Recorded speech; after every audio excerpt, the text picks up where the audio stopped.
there was a time when man did live in caves, as we all know. These people were known as Cavemen, Neanderthal men, or Troglodytes.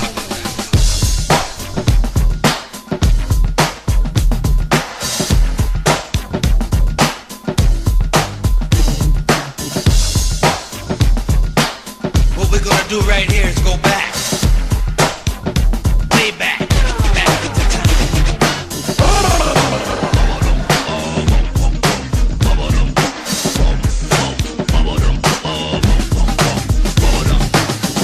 There are many jokes about people behaving like Neanderthals, but it seems the joke could be on us.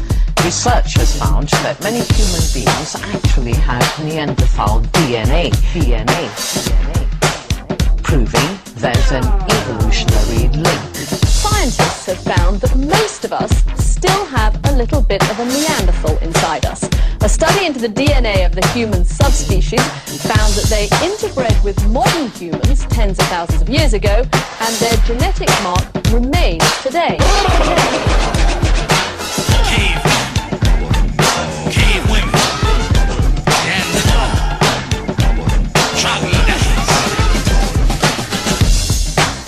Peace. What's up? Salam alaikum. Peace to all of those, everybody in the human family, planet Earth. I am Aseer, the Dukati. I've been here for about 1 billion years. So much is going on within the span of history that we as a people sometimes get displaced in it, and we sometimes get very disenfranchised with learning anything that really doesn't have anything to do with what we feel and doesn't have anything to do with us. So the brother asked me to come through and shed some light on some things that I, with the grace of the ancestors, was able to come into knowledge of and to continue on the course. We as people tend to sometimes take for granted our human experiences and think that that is only one aspect of ourselves, when really the physical aspect of ourselves is really the last and the smallest part of who we really are. And when one becomes disenfranchised with one's own past or history, one then becomes disenfranchised with their destiny or future experience. So the Germanian people were coming out of the caves and started to really force their way into civilized society. A religion had to be created for them in order for them to be able to assimilate themselves into the ancient cultures without so much negative strife. Because remember, these are the people at this time that are burning down Rome. Like Bobby said, like imagine if they didn't have the book, man. It'd have been a wrap. So we had to give them some form of semblance of culture and understanding of themselves in order for them not to hate themselves enough to be civilized. Because see, they don't hate us because we're black or, you know, we're melanated or whatever you want to call it. They hate us because they're not. So when it came down to the real understanding of how this being was going to eventually come back into the human family, the people that were running the church at this time were people from a place called Carthage in North Africa. And the church fathers at the time were called the Bishop of Carthage, or the Archbishop of Carthage. He's the one who went to Constantine and said, okay, this is what we're going to do. We're going to allow this dude to be seen as human, but in order to do that, we got to allow him to take an aspect of us and put himself in the perspective of God.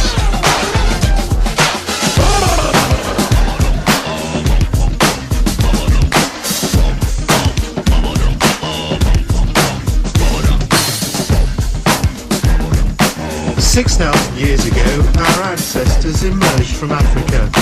They dispersed across the globe to form the other races of the world we have today.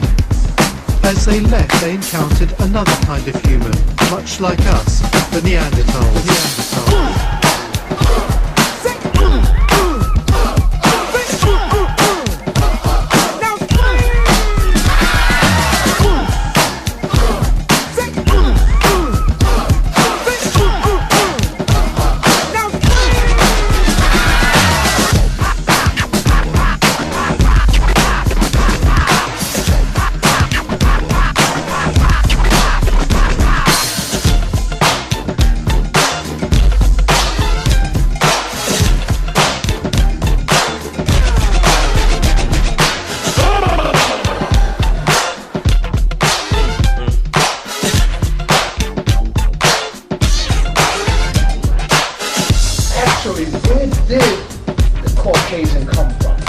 Was Okay. he created? How was he created?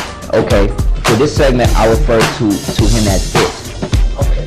Beautiful. Only because it would represent the forethought that created what we now today call modern Caucasian, but the intent of how we came through came out of a non-physical thing. Now, when you say it, explain to the viewers what is the it you talk about. So they probably Right. don't hear me. When I refer to the beginnings of the Caucasoid people as it or the it or them coming into existence, you have to realize that the Montauk had an old prophecy about how the wicked one came into being, right? The Nation of Islam, Elijah Muhammad, peace be upon him, he brought forth the understanding of Yaqub. You know, Yaqub, okay, you know, Yaqub was a black man scientist born around the year 419, how many millions of years ago, came amongst the people and they were dissatisfied. And when they were dissatisfied, he just said, okay, well, what I'm going to do is I'm going to take out dissatisfaction. We're going to make a whole nother race of people that are going to rule over your people for all of this time, right?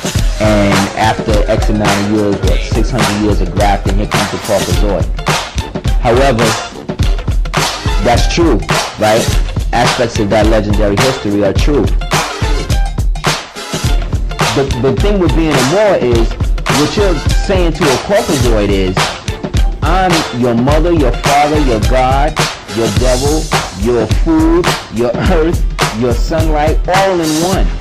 And because of that, there's nothing that you can tell me about myself.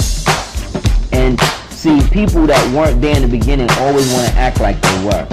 Because, like, they're not even Caucasian. That's not even the word we could even call them. Because the original Caucasians, if we were going to be historically accurate, were the people today we would call Hindus. If the Caucasoid was grafted from us, right, his nose and stuff would be a lot thicker than it is now. He was grafted from the original Hindus, who are the original Aryans, who are basically the Moors of the Hindu race. It don't even have a name like that. It don't even have a time in which it could actively say, okay, I came on the planet here. He can only go by us for that. Because we was the only ones here long enough to remember who the hell he was, how he got here. But we've been here so long, he done forgot. But most of them have forgotten totally how they came into his existence. So you have a lot of them now doing speculatory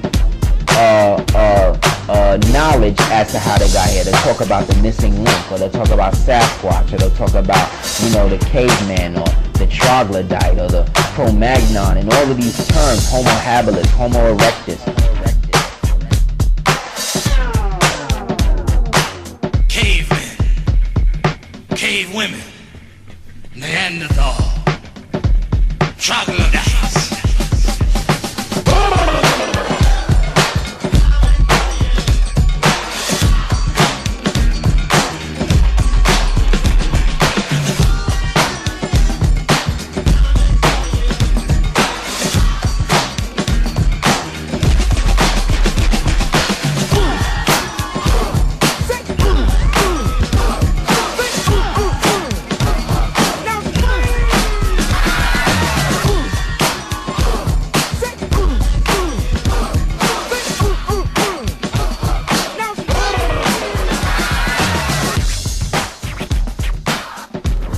Extracted DNA from Neanderthal fossils and compared it with that taken from people living today. They found that the DNA of Europeans and Asians is 2% Neanderthal. There is new evidence that humans inherited up to 4% of our DNA from Neanderthals. Scientists reconstructed the Neanderthal genetic code and compared it to modern humans from across the globe and found there was up to a 4% match with humans everywhere but from Africa.